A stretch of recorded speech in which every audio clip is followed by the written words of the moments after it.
अस्सलाम वालेकुम, मैं हूं आपका एस्ट्रोलॉजर सलीम समी। खुशामदीद सियासत और नजूम के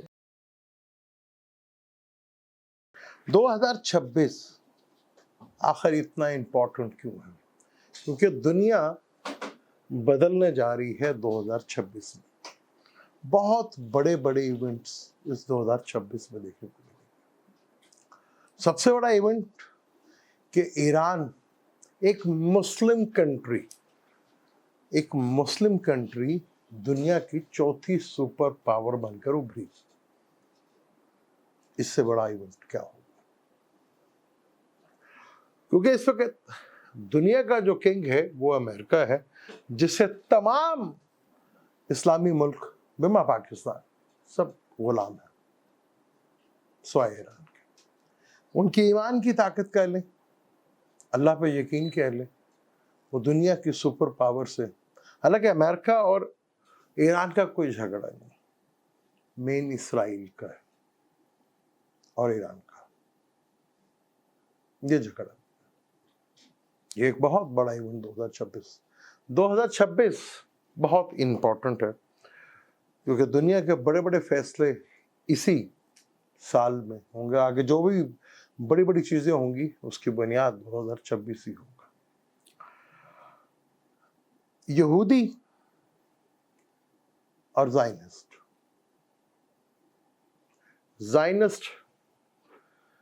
यहूदी कब जायनिस्ट बने? क्या सारे यहूदी जायनिस्ट है? बिल्कुल भी नहीं। जब ब्रिटिश राज था, द ग्रेट ब्रिटिश राज, तो उसे 3 लोगों से प्रॉमिस किया गया, 3 कंट्री, 3 ताकतवर हल्कों से या 3 कंट्री से प्रॉमिस किया गया कि फलस्तीन उनको देंगे। और 3 मुल्क कौन थे? अरब, फ्रांस और जायनिस्ट। यहूदी नहीं, जायनिस्ट। अच्छा, यहूदी नाम हमने सुना बहुत ज्यादा, यहूदी। अगर आप यहूदी वर्ड्स उठा के देखें इनकी किसी भी मजहबी किताब में, तो यहूदी वर्ड्स नहीं आता। हिब्रू में भी, अबरानी में भी जो है वो नाम नहीं है यहूदी। कुरान ने भी कभी नाम बनी इसराइल लिया। यहूदा वो जो हजरत यकूब अलैहिस्सलाम का चौथा बेटा था, यह उनके नाम से। ये तो जब बख्त नसर ने इन्हें हाँक के लेकर गया और गुलाम बना के लेकर गया, और सारे यहूदी उस वक्त उसी जगह आबाद हुए, तो उन्होंने इनको नाम दिया यहूदी। जैसे हिंदुस्तान को अरबों ने नाम दिया हिंद से बने हिंदू से बने हिंदुस्तान, और फिर वो एक मजहब बन गया। जैसे हिंदुओं की किसी मजहबी किताब में वो वर्ड हिंदू नहीं मिलता, वो एक मजहब बन गया है। इसी तरह इनके साथ भी हुआ। अब आज भी किसी भी यहूदी के पास चले जाएं, वो यही कहते हैं कि उनका सबसे अच्छा दौर जो था वो मुसलमानों के दौर में हुआ करता था, जो सबसे अच्छा दौर। अब 2026 में बड़ी जंग की तैयारी शुरू हो चुकी है, और जंग भी किससे? ईरान से, बड़े लेवल की पूरी तैयारी के साथ। उसकी जिंदा मिसाल सऊदी अरब और दुबई की फौज यमन में हूतियों को कंट्रोल करने के लिए जा चुकी है। बड़ी जंग होगी, बहुत बड़ी जंग, और ये जमीनी जंग भी होगी, और ये चारों तरफ से होगी। उसकी पूरी तैयारियां होगी, पूरा तैयारियों के साथ ईरान जिसने करके दिखाया, आगे और बहुत मुश्किल रहेगा। क्योंकि बाकी मुसलमानों का तो हाल आपके सामने है कि सब गुलाम सोचने वाले के। यहूदियों को समझने के लिए बहुत ज़रूरी है, क्योंकि कुरान में 2 दफ़ा इनका ज़वाल की बात है कि 2 दफ़ा तुम्हें ज़िल्लत मिलेगी। क्योंकि जब हज़रत सुलेमान का इंतकाल हुआ, वो फोत हुए, तो इनके 12 कबीले थे। 12 कबीलों में ये 2 कबीलों में डिवाइड हुए, जो कि एक तरफ 9 हो गए और एक तरफ 3 हो गए। एक नॉर्थ की साइड पे थे और एक साउथ की साइड पे थे। बट नसर ने जहाँ हमला किया था वो नॉर्थ के साइड पे था. उसके बाद रोमन टाइटस का बोल जो कि साउथ का हिस्सा था, जिसे यहूदा की नस्ल थी, वो कबीला ट्राइब जो था सबसे बड़ा यहूदा ही था, वो खत्म हुआ और वहां से वो भाग गया. उसके बाद ईसाइयत आई, पूरे रोमन्स ने ईसाइयत कबूल की, फिर इनको मार पड़ी, फिर ये मुख्तलिफ कंट्रीज में भागे, कुछ यूरोप रहे, कुछ मुसलमानों की कंट्री में रहे. मुसलमानों की कंट्री छोड़ के कोई भी नहीं गया. फिर सलीबी जंगें शुरू हुई. अब सलीबी जंगें बहुत ज्यादा थी, मेजोरिटी में जंग सलीबी जो है मुसलमान जीते थे, लेकिन पहली सलीबी जंग जब ईसाइयत ने जीती थी तो उस वक्त मुसलमानों के साथ यहूदी भी बाहर निकले थे, सब भाग गए थे, और उस वक्त वो मेजोरिटी में मुसलमान ममालिक के साथ भी भागे थे, मुस्लिम कंट्रीज में भी ज़्यादा भागे. वो ईरान में भी था, और आज भी यहूदी ईरान में. ईरान उन्हें बहुत पीसफुल पीपल कहता है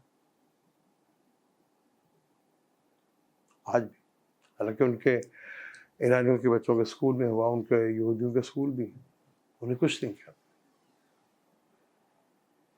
ज़ायनिस्ट जो ब्रिटिश राज में था उनको दिए गए, फ्रांस से प्रॉमिस हुआ था क्योंकि फ्रांस की कॉलोनीज थी उस एरिया में, फिर अरबों से भी प्रॉमिस था, दोनों को धोखा दिया गया.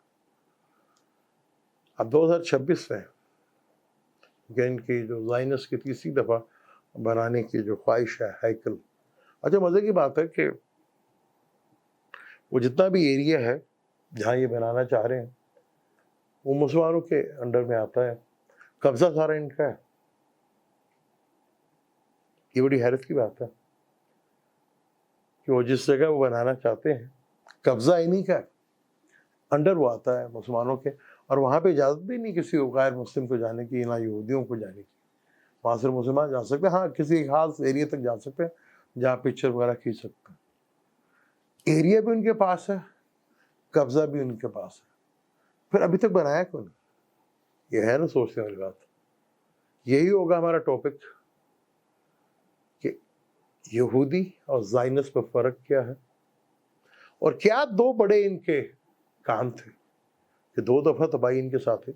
हालांकि ये नमाजी भी थे, रोजे भी रखते थे, तोरा भी पढ़ते थे, तो फिर क्या वजह थी कि इनके ऊपर अजाब है. क्योंकि उस वक्त की सबसे लाडली कौम कहा जाता था ना, उस वक्त की बेहतरीन उम्मत वो थी, तो फिर 2 दफा तबाही क्यों? और उन जालिमों के हाथों जो बहुत जालिम थे, अल्लाह ने उनसे पिटवाया. क्या वजह थी? ना ही ये जंग का वो जंग करने जाया करते थे, ना ही दूसरे मुल्कों में जाया करते थे, दुनिया को कोई तकलीफ नहीं थी इनसे, लेकिन फिर तबाही के ऊपर आए, और एक दफा नहीं 2 दफा. जब दूसरी दफा हमारा वादा पूरा हुआ, फिर तुम्हें दुनिया के कोने कोने से इकट्ठा करेंगे. आज क्या बने इसराइल में दुनिया के कोने कोने से इकट्ठे नहीं हो रहे. 2026 जो दुनिया को बहुत बड़ा जवाल की वजह बना अमेरिका के, आगे चलेगा क्योंकि आगे बहुत कुछ होना है. पाकिस्तान कहाँ खड़ा है? क्या पाकिस्तान जिस जगह खड़ा है इसी जगह खड़ा रहेगा, या हालात किसी और तरफ लेके जाएंगे? इस टॉपिक को जारी रखेंगे, डिटेल के साथ बात करेंगे. पहले यहूदी और ज़ायनिस्ट डिटेल के साथ. आज अगर मंडे है तो अगले मंडे को इस टॉपिक को जारी रखेंगे. इस टॉपिक को हम मंडे टू मंडे लेकर चलेंगे और डिटेल के साथ करेंगे. पूरी हिस्ट्री बताऊंगा कि हज़रत सुलेमान के बाद इनके 2 ट्राइब्स बने,